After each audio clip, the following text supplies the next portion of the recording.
അപ്പോൾ പിള്ളേരെ രായൻ ഒരു കട്ട ഡഹഡ് ധനുഷ് ഫാനായ ഞാൻ കാത്തിരുന്ന ഒരു ചിത്രം തന്നെയായിരുന്നു. വൻ ഹൈപ്പോടെ കാത്തിരുന്ന ഒരു ചിത്രം തന്നെയായിരുന്നു രായൻ.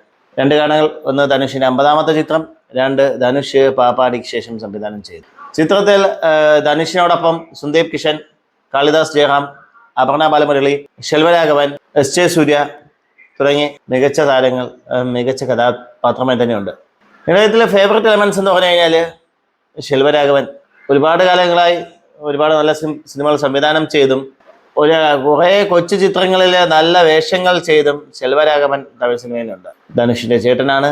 തുടക്കകാലം മുതലേ എൻ്റെ ഒരുപാട് ഫേവററ്റ് ആയിട്ടുള്ള ഒരു സംവിധായകനാണ്.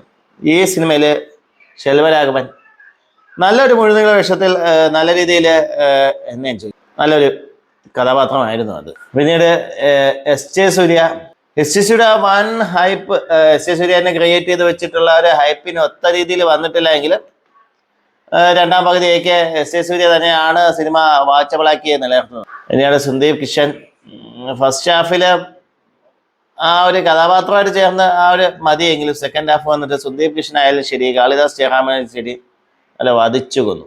അപർണ ബാലമുരളി സൂര്യ റിപ്പോർട്ടർ സിനിമയ്ക്ക് ശേഷം ചിലപ്പം ആ ഒരു ടൈപ്പ് ക്യാരക്ടർ കണ്ടിട്ടായിരിക്കണം ഈ സിനിമയിലേക്ക് ഒരു കലിപ്പന്റെ കാതാരി മോഡല് ഒരു ക്യാരക്ടർ കൊണ്ടുവന്നതും. പക്ഷെ വേച്ച് കെട്ടിയതുപോലെ ഉണ്ടായിരുന്നു. സിനിമയെക്കുറിച്ച് പറയുകയാണെങ്കിൽ ആദ്യ പകുതി അടിപൊളിയായിരുന്നു. ഹാപ്പിനൊത്ത രീതിയിൽ നല്ല രസിപ്പിച്ച്, നല്ല എൻജോയ് ചെയ്യിപ്പിച്ച്, നല്ല ധനുഷിന്റെ അടക്കം സ്വാഗടക്കം സൂപ്പറായിട്ട് ഫ്ലാഷ് ബാക്ക് സീനൊക്കെ വൻ ഹെവി സീനായിരുന്നു. പക്ഷേ ഫസ്റ്റ് ഹാഫ് എത്ര ഹൈപ്പിൽ അല്ലെങ്കിൽ എത്ര മാക്സിമം പീക്കിൽ നമ്മളെ കൊണ്ടുപോയോ അതിന്റെ നേരെ ഓപ്പോസിറ്റ് ആയിരുന്നു സെക്കൻഡ് ഹാഫ്. ഫസ്റ്റ് ഹാഫിൽ ബിൽഡ് ചെയ്ത് വെച്ചിരുന്ന ഒരു തിരക്കഥ അല്ലെങ്കിൽ അതൊരു തിരക്കഥയുടെ സ്ട്രെങ്ത് സെക്കൻഡ് ഹാഫ് കഴിഞ്ഞപ്പം അതങ്ങ് വെള്ളത്തിൽ കലക്കി പോലെ ആയിപ്പോയായിരുന്നു. സെക്കൻഡ് ഹാഫില് പലയിടത്തും ലോജിക്കലായ്മ കൺവിൻസ് ആകുന്നില്ല. സത്യം പറഞ്ഞാൽ കൺവിൻസ് ആവുന്നില്ല. ഈ തങ്കച്ചിയായിട്ട് അഭിനയിച്ച തുഷാര വിജയന്റെ ക്യാരക്ടർ നല്ല രീതിയിൽ ബിൽഡ് ചെയ്തുകൊണ്ട് വന്നിട്ട് ഒരു ഇൻസിഡന്റ് ഉണ്ട്. ആ ഇൻസിഡന്റ് ഒക്കെ സിനിമയിൽ നമുക്ക് ഫീൽ ചെയ്യുന്നില്ല. പിന്നീട് പറയുമ്പോഴാണ് നമ്മൾ അറിയുന്നത് അങ്ങനെ ഇൻസിഡന്റ് ആ സിനിമയിൽ സംഭവിച്ചിട്ടുണ്ടായിരുന്നു എന്നൊക്കെ. അപ്പോൾ അതൊക്കെ ഒട്ടും കൺവിൻസിങ് അല്ലാത്ത രീതിയിലായിരുന്നു. പോരാത്തതിന് സിനിമ ബേസിക്കലി തങ്കച്ചി പാസം, തമ്പി പാസം, പിന്നെ തമിഴ് സിനിമയിൽ കണ്ടിട്ടുള്ള മൂന്നോ നാലോ സഹോദരങ്ങൾ, അവരുടെ ഇടയിൽ കോൺഫ്ലിക്റ്റുകൾ, അതിനിടയിൽ ഒരു വില്ലൻ കളിക്കുന്ന രീതി, അങ്ങനെയൊക്കെ തന്നെയായിരുന്നു സിനിമ. ഒരുപാട് സിനിമകൾ കണ്ടിട്ടുള്ള സാധനം തന്നെയായിരുന്നു. അതിനെ വേറൊരു രീതിയിലൊക്കെ എടുത്തു വെച്ചിട്ടുണ്ട് എങ്കിലും ആ സെയിം സംഭവം തന്നെയായിരുന്നു. അപ്പം അതിൽ വന്നിട്ട് ഈ ഒരു കോൺഫ്ലിക്റ്റ് ഉണ്ടാകുന്നതിന് ശേഷം അപ് ടു കോൺഫ്ലിക്റ്റ് ഓക്കെയാണ്. ആഫ്റ്റർ കോൺഫ്ലിക്റ്റ് വന്നിട്ട് വൻ വാദമായിരുന്നു. പലരും കൺവിൻസ് ആവുന്നില്ല. കാര്യം ഇത്രയും സ്ട്രോങ് ആയിട്ട് ബിൽഡ് ചെയ്തൊരു സ്റ്റോറി അല്ലെങ്കിൽ ക്യാരക്ടേഴ്സ് ഫോർമേഷൻ ചെയ്ത് വെച്ചിരുന്ന ക്യാരക്ടേഴ്സ് സെക്കൻഡ് ഹാഫിൽ വന്നിട്ട് എന്താണ് കാണിച്ചു വെച്ചിരിക്കുന്ന ഒരു പിടുത്തല്ലെന്ന്.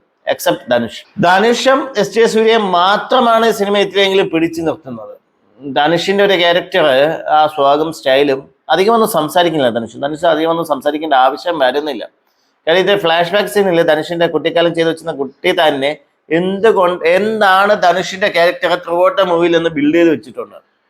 അപ്പൊ ധനുഷിന് ആ സ്റ്റൈലും ആ സ്വാഗം അങ്ങ് മെയിൻറ്റെയിൻ ചെയ്താൽ മതി. അത് ആ സ്പെഷ്യൽ പുള്ളിക്കാരൻ ചെയ്യാറുണ്ട്, അത് ചെയ്തിട്ടുമുണ്ട്. എസ് സൂര്യയും പുള്ളിക്കാരൻ്റെ സ്വതവേയുള്ള ഒരു രീതിയിൽ കാര്യങ്ങളൊക്കെ ഭംഗിയായിട്ട് ചെയ്തിട്ടുണ്ട്. പക്ഷെ ബാക്കി വന്ന ക്യാരക്ടേഴ്സ് ഒക്കെ സെക്കൻഡ് ഹാഫ് നല്ല വധിച്ചു വെച്ചിട്ടുണ്ടായിരുന്നു. തിരക്കഥയും എവിടെയൊക്കെ പാളിയിട്ടുണ്ടായിരുന്നു. സെക്കൻഡ് ഹാഫിൽ ഡയറക്ഷനും ഒരുപാട് മിസ്റ്റേക്കുകൾ ഉണ്ടായിരുന്നു. എഡിറ്റ്സ് സെക്കൻഡ് ഹാഫിൽ സത്യം പറഞ്ഞാൽ ചില സീൻസ് കണക്ട് ആവാത്തതിനായിട്ട് എഡിറ്റ്സിന് മിസ്റ്റേക്ക് ഉണ്ടായിരിക്കാം. അപ്പോൾ ധനുഷിന്റെ സ്റ്റൈൽ ഇഷ്ടപ്പെടുന്നവർക്ക്, സ്വാഗ് ഇഷ്ടപ്പെടുന്നവർക്ക് ഉറപ്പായിട്ടും തിയേറ്ററിൽ പോയി പടം കാണാം, കുഴപ്പമില്ല. ഒരു ആവറേജ് മൂവി. പക്ഷെ അല്ലാതെ ഒരു നല്ലൊരു ചിത്രം കാണാൻ വേണ്ടി തിയേറ്ററിലേക്ക് പോകുന്നുണ്ടെങ്കിൽ വേണ്ട, ഇത് ഒഴിവാക്കാം. കാര്യം എനിക്ക് ഒരു ധനുഷ് ഫാനായിട്ടും ധനുഷിനെ മാത്രം കണ്ടുകൊണ്ടിരിക്കാം എന്നുള്ളത് എനിക്കും തോന്നിയിട്ടുള്ളൂ. ബാക്കി സിനിമ എന്നുള്ള രീതിയിൽ എന്നെ അങ്ങ് അധികം ത്രസിപ്പിച്ചില്ല. അപ്പോൾ വേണേ കാണാം, അല്ലെങ്കിൽ OTT ഇറങ്ങുമ്പോൾ കാണാം. അങ്ങനെ ഒരു പടം തന്നെയാണ് ഇത്, നമ്മുടെ രായ.